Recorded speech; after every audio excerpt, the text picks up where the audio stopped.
I have a motto, smaller, smaller. In Hebrew, it means left, left. Wherever you are, it doesn't matter what's going on, turn left again, you'll find a story.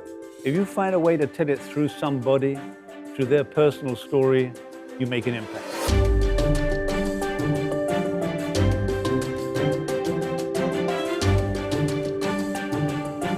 Martin Fletcher has this report. Martin Fletcher now with the latest details. NBC's Martin Fletcher watched the holiday celebration in Bethlehem. Hi, I'm Martin Fletcher. I'm a retired NBC News foreign correspondent and bureau chief in the Middle East. Welcome to NBCU Academy. When people talk about something they saw on the news, they don't say, did you hear that great line that Fletcher wrote? Did you see that picture? No, they don't. They say, did you see that story? It's all about the story. The more you can frame a development, a news event in the shape of a story, the more people are going to remember it. So you've got to find a story that resonates, that people can really understand and feel. What do we care about? We care about people getting better. We care about people's lives. People care about people. You've got to care about people. I find characters by looking at the cameraman, looking at the producer. Wherever they are, I go somewhere else. Whatever they're doing, they're doing. They don't need me. So I'm on the edges, talking to people, getting their reaction. As thousands begin the journey home to Kosovo, this man is going against the tide.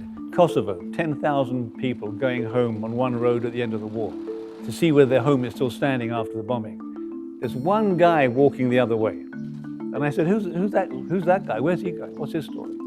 And it turned out he'd been in jail and his wife had given birth and he wanted to know whether he had a boy or a girl. So we abandoned that whole 10,000 people going home. And we turned around and followed this one guy to find out if he had a son or a daughter. At last, he finds them. Hi, baby. He learns for the first time he has a daughter.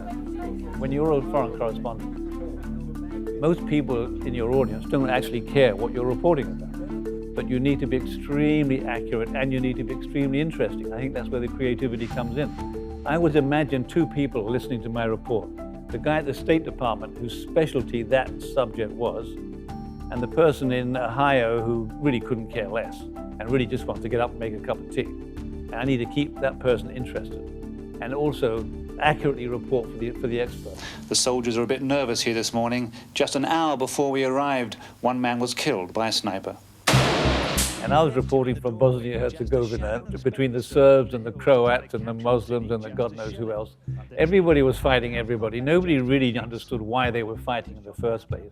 It had been going on for 500 years.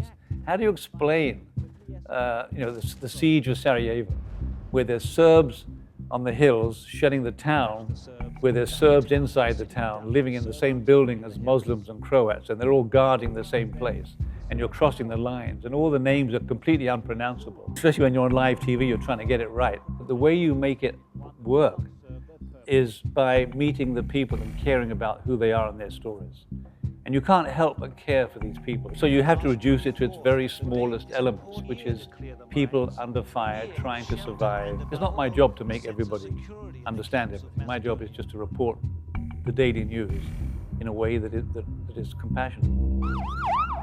Just as we arrived about a minute ago, there was a bombing here. An Israeli plane bombed a Palestinian police station. Let's go see what happened. The cliche is, in a short TV stories, tell them what you're going to say it, tell them what you said. That's really all you got time for in a minute 20. There is no cookie cutter writing style. You can read all the numbers of books you like, and you can listen to different writing coaches who'll give you a list of words to avoid, and this is cliches and this and that. At the beginning of a piece, you have to think 3 or 4 things. Make me care, introduce me to a character, tell me a story, and remember, television is about experience. You want to bring the viewer along on a journey with you. Imagine there's someone on your shoulder and you're pointing stuff out as it's happening. If something's interesting happening on screen, write to it. Some of the crowd began looting. Here, boots and shoes. Caught in the act, police here have the right to shoot. Spend time on that. Sacrifice a few graphics, a few more graphs of information. Make me care. Why do I care? I care about the person. Why do I care about the person? I care about where that person's going. The journey. Take me along on the journey. There are 3 levels of writing. One is gathering the information. When you're clear with that in your head or in your notes and you've got your sound bites lined up, write it. That first script is what most people go with. This is the reception center for East Germans seeking a new life in the West. It's run by US infantry from the Berlin Brigade. But there's another level, there's a third level, which is take that script, eliminate the jargon, get rid of what you don't need, make every word count. One woman told us, you can't imagine what it's like living for 40 years in fear and then finding yourself overnight living with freedom. It's very easy to go into a story and you've been told by the desk, this is what today's story is, today's story. I used to hate it when people said to me, this is today's story. Okay, well, thank you, but that was yesterday's story in today's newspaper. I'm going there, that's why I'm there, to find a story. The main thing is, Yohona's mother says, Yohona is the same now as she was before the war. No traumatic effects. I'm Martin Fletcher for NBCU Academy. Thanks for watching.